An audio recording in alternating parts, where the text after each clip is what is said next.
नमस्कार मैत्रिणींनो, आज आपण करणार आहोत राजगिरा पिठाचे लाडू. आता नवरात्र चालू होत आहे, तर मग आता प्रत्येकाला उपवास असतोच.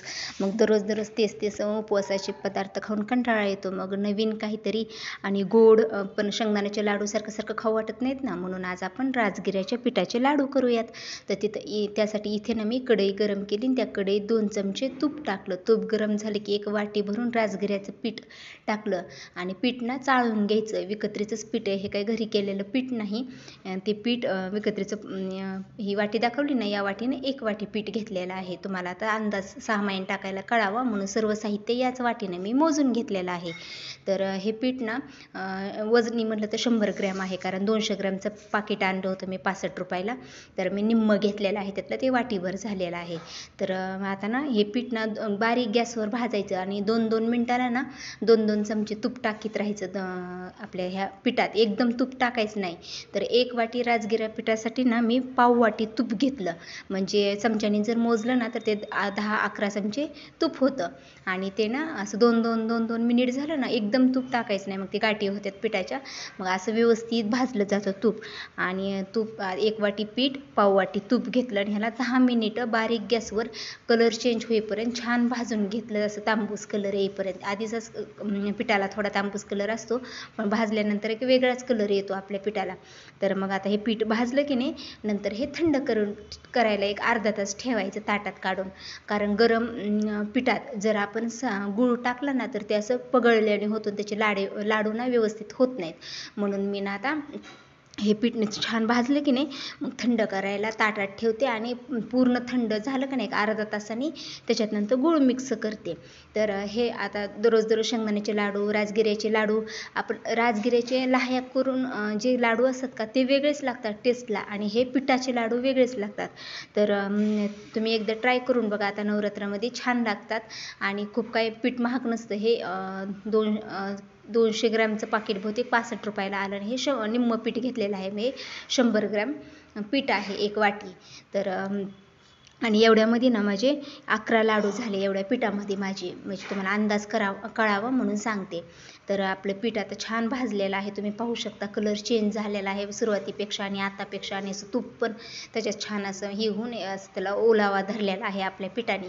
म्हणजे आपल्याला ना आता वरून दुसरं तूप टाकण्याची आवश्यकताच नाही. नुसतं गूळ मिक्स केलं ना, खोबरं गूळ, की लाडू छान बांधले जातात. तर राजगिऱ्याच्या विकत्रीचे लाडू तर आपण खातो, राजगिऱ्याच्या लाह्या तयार करून केलेले लाडू. पण असे घरच्या घरी पीठ तयार करून त्याचं लाडू खूप छान लागतात. तुम्ही नक्की ट्राय करा आणि वेगळं काहीतरी. तर आता हे पीठ थंड होतंय. तर तुम्हाला मी आणखीन एकदा साहित्य सांगते. 1 वाटी पीठ, पाव वाटी तूप, आणि त्याच्यात टाकायला ना मी पाऊण वाटी खिसलेलं सुक्कं खोबरं घेतलेलं आहे आणि पाऊण वाटी गूळ घेतलेला आहे. तर आणि एवढ्या ह्याच्यात ना माझे 11 लाडू तयार झालेले आहेत. तर आता अर्धा तास झालं, पीठ छान थंड करून घेतलं होतं. आता इथं खोबरं खिसून घेतले, पाऊण वाटी गूळ घेतलाय.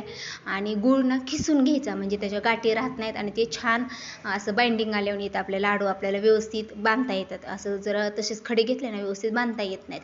तर सुरुवातीला ना मी खोबरं टाकून चांगलं मिक्स करून घेते. आणि पीठ थंड करायचं, कारण गरम पिठात जर गूळ टाकला तर ते पगळतं आणि ते आपले लाडू असे व्यवस्थित होत नाहीत नंतर. छान थंड झाले ना आता ना गूळ पण एकदम टाकायचं नाही, का तर ना असं एकदम टाकलं की मग ते एकाच जागी गोळा तयार झाल्याने होतं. मग थोडं गूळ पण टाकायचं, मिक्स करायचं, आणखीन गूळ टाकायचं. असं करत सर्व गूळ मी नंतर टाकून घेते. आता निम्माच टाकलाय आणि नंतर राहिलेला टाकते. आणि हाताच्या साह्याने असं मॅश करायचं आपल्या तळहाताने चांगलं त्याला, म्हणजे आपला गूळ, पीठ आणि खोबरं चांगलं एकजीव व्हावं त्याला छानपैकी. आणि तुम्ही याच्यात ना दुसरे पण ड्रायफ्रूट तळून टाकू शकता, मनुका, खोबरे ते. पण असं छान वाटतं नुसतं खोबरे त्याचा पण. तुम्ही तसे पण करा. ड्रायफ्रूट तुम्हाला आवडत असतील तर इतर टाकून, आणि नुसतं खोबरं टाकून पण करा. आणि हे 8-9 दिवस छान राहतात. खोबरं ना आपण असा कोरडंच टाकलेला आहे आणि त्याच्यामुळे जास्त दिवस राहणार नाही ते, 15 दिवस ते, कारण खोबरं नंतर वास मारेल त्याच्यामुळं. आणि जर तुम्हाला वाटत असेल तर जास्त दिवस ठेवायचे तर थोडंसं खोबरं तुम्ही भाजून टाका, म्हणजे ते जास्त दिवस टिकतील आपले लाडू.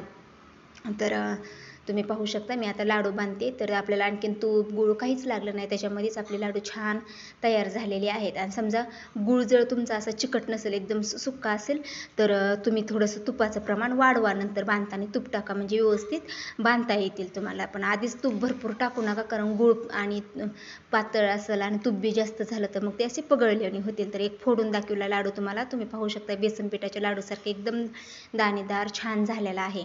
तर तुम्हाला हा राजगिरा पिठाचा लाडू माझा कसा वाटला ते नक्की कमेंटमध्ये सांगा. आवडला असेल व्हिडिओ तर व्हिडिओला लाईक करा, शेअर करा, आणि ज्यांनी माझ्या चॅनलला सबस्क्राईब केलं नाही त्यांनी माझ्या चॅनलला सबस्क्राईब करा.